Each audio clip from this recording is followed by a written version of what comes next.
Good afternoon, everyone. So the topic of today is protocol. So before explaining you protocol, I will explain you some different concept here so that you can understand protocol easily. I have two person who know two different language. Now the problem is how these two people can communicate with each other. In this scenario, I will call a person who know both the language. This is what protocol will do here.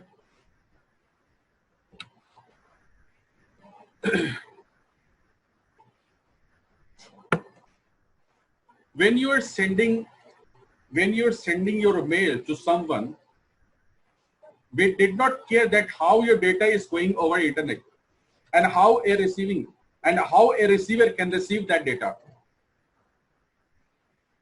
When you are sending a data, SMTP will pick up your data and send that data to a particular person or you can particular device.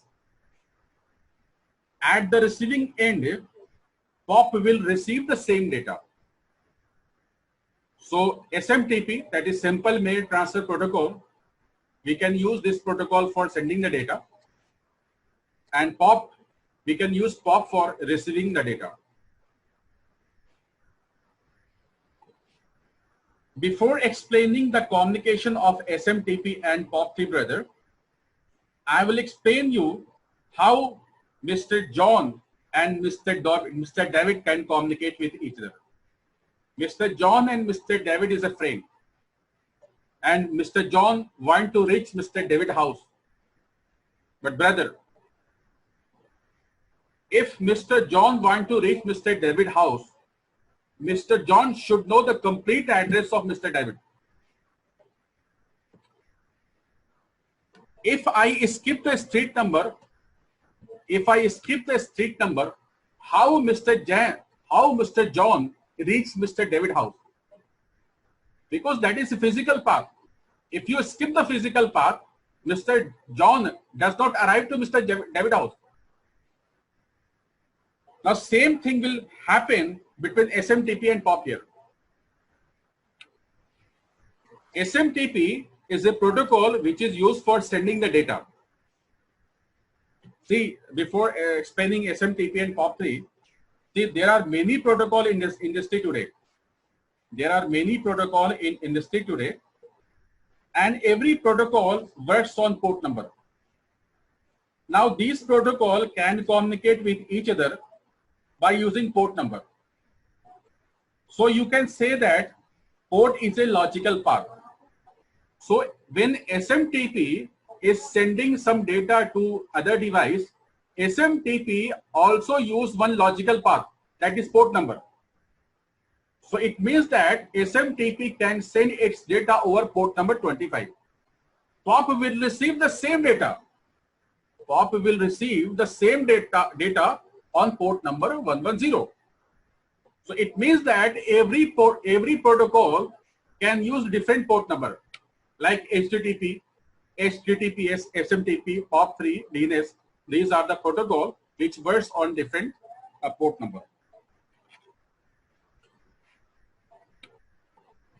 See, TCP and UDP is a transport layer protocol. Whether HTTP, HTTPS, SMTP, POP3, Telnet, FTP, all these protocol comes under TCP. DNS, DHCP, TFTP comes under UDP. Whether TCP, transmission control protocol is a connection-oriented protocol and reliable protocol. And user datagram protocol is a connectionless protocol. And this is unreliable protocol. What does it mean?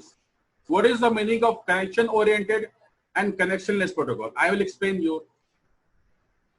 I will explain the next page. This is the scenario here. If I want to access Facebook.com on my client PC, but PC easily understand the IP address.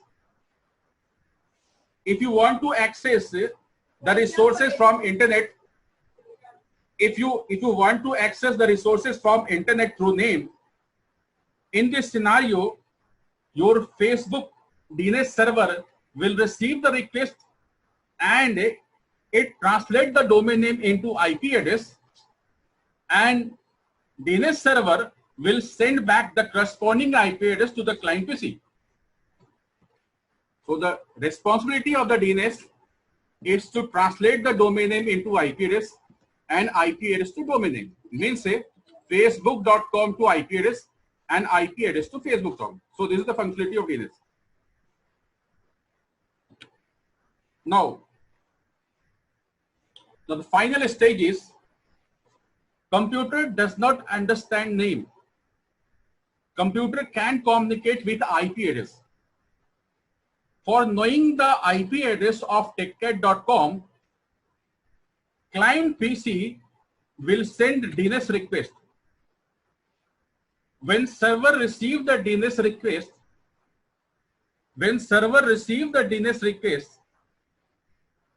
the DNS server translate domain name to IP address and IP address to domain name. For knowing the IP address of client, for knowing the IP address of techcat.com, client PC will send DNS request. When server receive the DNS request, DNS server will translate the domain name to IP address and DNS server will send corresponding IP address to client PC. Now these two packets will carry through DNS. Now you understand, I think so. After knowing the IP address of techcat.com, now the work of TCP will start. So your client will send SYN packet. So SYN is the first packet of establishing the connection between client and PC, client and server. After receiving SYN packet by server, server will send SYN ACK packet to client PC. Finally, client will send ACK to the server. Client will send ACK packet to server.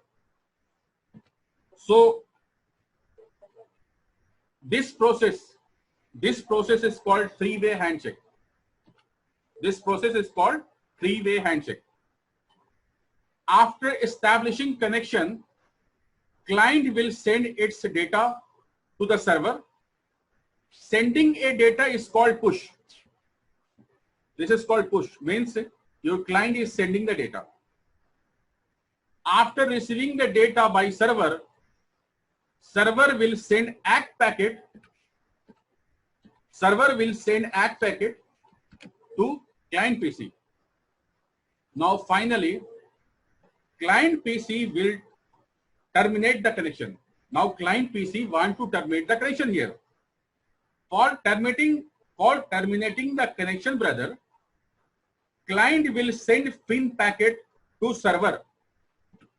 What is the meaning of FIN? FIN means finalize. Server will respond with FIN ACK.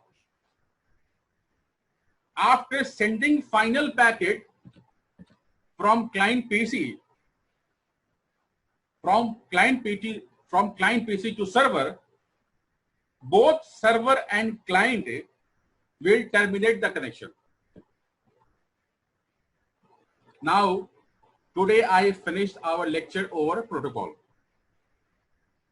Thank you very much.